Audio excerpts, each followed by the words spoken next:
Hello everyone, this is Money Mom. Welcome to the channel. Today I'm going to chat with you guys about groceries I refused to buy in 2024, and these are new ones I haven't shared with you yet. Let's get started and talk about it. But before starting with my list, I am doing a collab with a dear friend of mine. Many of you already know and love her, Jan from Save Money and More with Jan. You'll definitely want to check her video out. We have been friends for almost 7 years. She's all about saving money, but the reason she has more in the title is because she has a lot of variety on her channel. She's one of my favorite YouTubers and one of my favorite friends, so check out her video when you're done with this. Let me start with number one.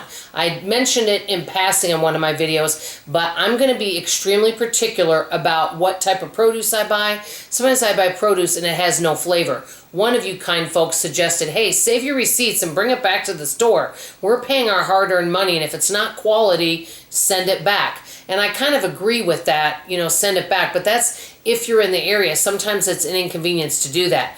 But one thing I notice is if I buy a bag of something like bagged apples, for example, even bagged potatoes, unless I'm going to use them right away, they can go bad pretty quick, and some of them just don't have a lot of flavor. So I'm going to be very particular about the produce, the fresh produce I buy. Let me know if any of you feel that way.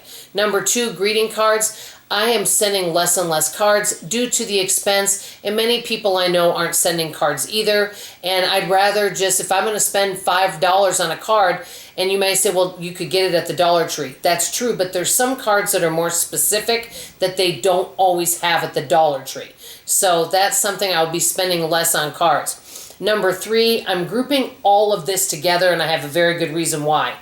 Canned chicken, unless I were going to make like a chicken salad sandwich, okay, so a cold chicken, but I tried it in a chicken pot pie. I didn't like the texture, and it just was not very good.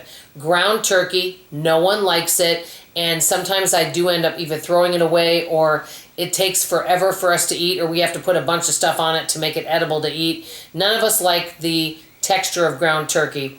Chicken thighs or chicken legs or bone-on chicken, many of my family members are not a fan of that. So I'm not going to waste money on things, even if it's a great deal, if the people don't like it that much. A lot of times there are things that are on sale or sometimes even clearance, but if your family is just about it, it may just end up sitting in the freezer or refrigerator or pantry and kind of be hiding out in there, and you may never get to it. So I'm buying the things that I know we like and that we're going to eat. Less food waste, less money waste. Okay, number four, pre-made breakfast, and pretty much pre-made everything.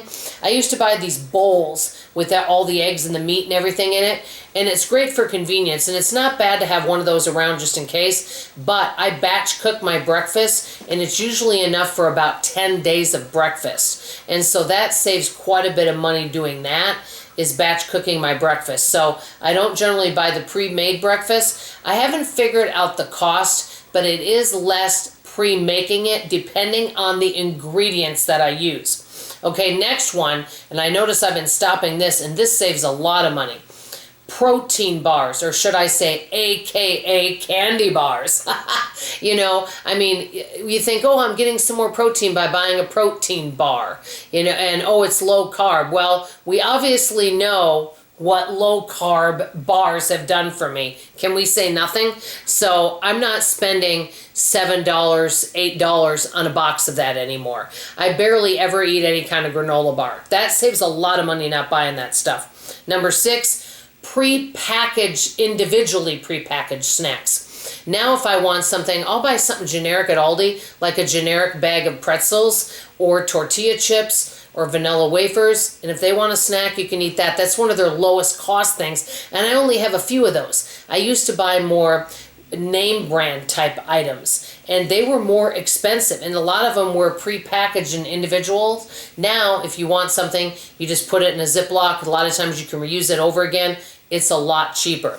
Last but not least, number seven is, and I'm not going to say any brand names, there's a particular ice cream that's popular here that unless it's on a discount, a big one, I'm not spending money on it, because depending where you can buy it for a half a gallon, it's anywhere from $8.25 to $9.50 for a half a gallon of ice cream. I prefer not to spend that much. And you can get generic brands, or sometimes they'll clearance certain flavors of ice cream. These are 7 things I'm not willing to spend money on or buy right now for a variety of reasons. And many of these items are not things I've shared before. Let me ask you, what are some things that you're not willing to spend money on at the grocery store this year? And when you're done watching this video, could you do me a favor and go look at Jan's? I'm going to link her channel below. That's all I have to say for now. I love you, I appreciate you, and I'd appreciate it if you would come back for tomorrow morning's video. Bye-bye.